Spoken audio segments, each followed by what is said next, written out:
Let's change to now. The baby Proteas rather continue their quest for a place at the 2025 Netball World Youth Cup this afternoon with their fifth match of the African qualifiers. It'll be against Malawi. The South Africans have recorded a perfect run in the regional qualifiers and will be looking to continue on that path against the East Africans.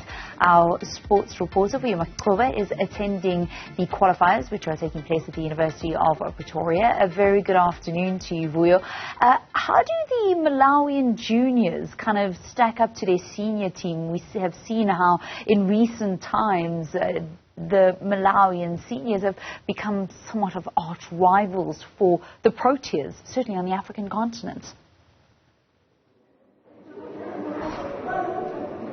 A very good afternoon to you, Valen, and to the Newzroom Afrika viewers. It is one of those matches that the coaches of the baby Proteas have spoken about, to say it will be one of the tough matches that they face.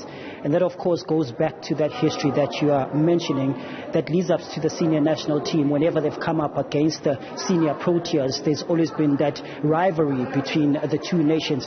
It seems like that same mindset has trickled down to the youth team as well. Though the Proteas have stood taller than the senior Malawian team, the baby Proteas will be trying to do the same against them. They understand that it's not going to be an easy match, as the Malawians carry that same momentum with the Malawians in relation to the rivalry that the senior team has had in recent years with the senior side. So it's one that the coaches, as much as you mentioned in the introduction, that they've had a good run, the baby Proteas, in this competition so far, winning all their matches in these qualifiers. But when it comes to this one specifically, it carries a lot of weight between these two sides.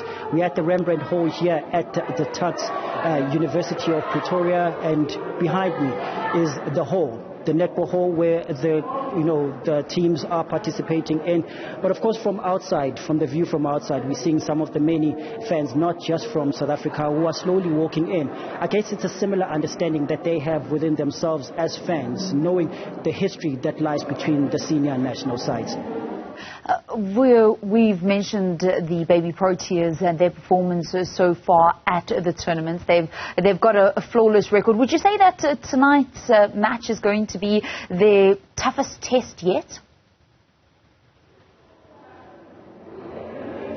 Definitely. The toughest one, as I've mentioned, with the coaches, when we're speaking to them leading up to this game earlier today, to get that sense in terms of how tough this match is going to be.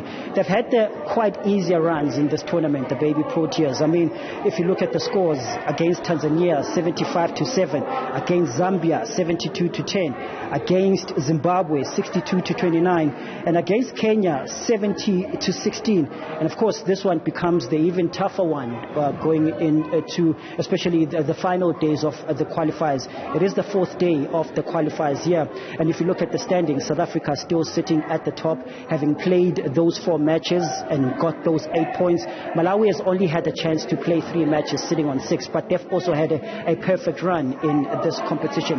Definitely one that's going to be the toughest test for South Africa in this competition. One of the things that Coach Mthembu had mentioned, especially if you look at yesterday's match against Kenya, is that the baby Proteas are slowly starting, to struggle, especially when you look at the final quarters, in the third and the fourth quarters. It will be amazing to see how they're going to be able to turn up today. But because when you are playing against the Malawian side, you need to make sure that you are switched on throughout the game. Will the Malawians be able to take advantage of that, with the baby Proteas having played more games than them, having played 4, and Malawians have only just played 3 games? Could they be at this point the more team that is more relaxed between the two? Will they be able to take advantage of that? Remains to be seen.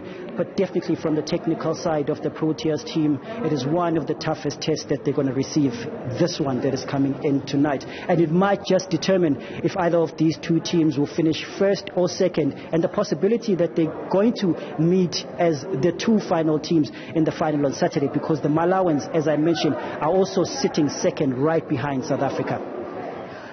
Tournaments like these being hosted in South Africa, good for the rest of the continent as they develop the game of netball. But how important is it for South Africa?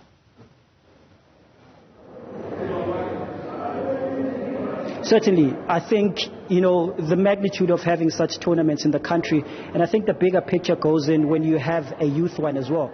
We saw it last year in terms of the Senior World Cup that was held in Cape Town, which was a major success. And from the South African side, being able to host such tournaments, it's not just good, of course, economic-wise, but also for the teams playing on home soil, having their fans in front of them, as with the baby Proteas here in Pretoria. That's good in that sense. But I think one of the things that I've liked, Valen, that I need to come back to, in the lead up to this tournament, what Netball South Africa was asked to do is to step in just in the last minute to host this tournament. We know that in South Africa we do have adequate resources to host such tournaments. The last time that a tournament like this was held, coming from the world, the World Netball, beyond the World Cup that we hosted in Cape Town, was the youth one that was hosted in 2017 and was hosted by Botswana. But in that case, what Cecilia Molokwane said, the president of Netball South Africa, who's also the head of Africa Netball, is to say, let's use this tournament, so let South Africa's, how they've hosted these tournaments before, be a feeder for other nations in terms of how they can host the tournaments as well. Because South Africa was only given 3 months to try and prepare for these tournaments, and because I guess of the resources that have been standing still, which are adequate resources, it becomes easier for them. But Cecilia Molokwane has taken it on her, on all strides to say this is an opportunity to use the South African blueprint and give it to other nations on the African continent, so they as well can stand up and put up their hands to be counted as some of the hosts for the Netball World Tournaments that are going to be put forward for the African tournament. So what South Africa is doing now, becoming a force for other nations on the continent to see how tournaments of this magnitude are hosted. We are becoming the leader of that, and the blueprint, as in the president of Netball South Africa is saying, is going to be used and is going to trickle in to the other nations, as she's the head of African Netball. Vuyo Macoba, thank you very much. Out in Pretoria for the Africa World Youth Netball Cup qualifiers. Thanks for chatting to us.